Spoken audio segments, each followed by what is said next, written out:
ce qui va nous mener à votre carte blanche, Laurence. Oui, tout à fait. Alors moi, je voudrais vous parler aujourd'hui des trains de nuit.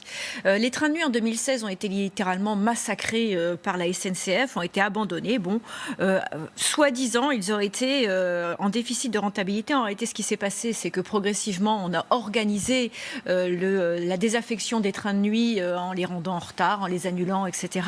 Et donc, finalement, on a renoncé aux trains de nuit en France. Et en réalité, on se rend compte que c'est un vrai manque. C'est-à-dire que ces lignes-là permettaient de desservir un certain nombre de destinations qui aujourd'hui sont complètement désertiques. Ce sont aussi des lignes qui, de ce fait, pourraient aujourd'hui remplacer ces lignes d'avion que l'on montre du doigt. Donc moi, je voudrais aujourd'hui mettre à l'honneur les trains de nuit parce que je pense qu'il y a un intérêt sur le plan écologique, il y a un intérêt sur le plan du désenclavement puisqu'il y a un certain nombre de territoires qui profitaient de ces trains de nuit, notamment sur le plan économique, sur le plan du tourisme. Et puis, il y a un intérêt parce que je trouve ça terriblement romantique de pouvoir se coucher avec son compagnon et puis aller à l'autre bout de la France et peut-être se réveiller le lendemain matin totalement ailleurs.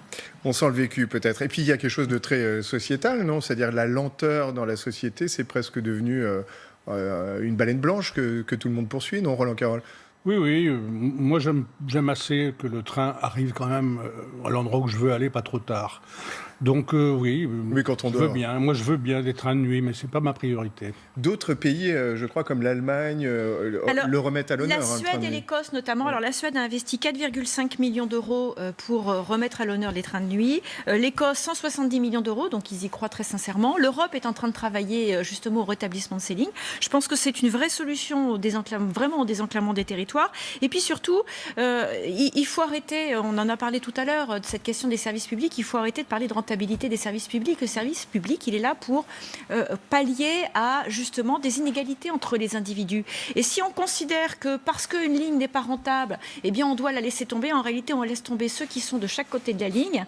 Et donc finalement, on ne rend plus le service qui est censé être apporté.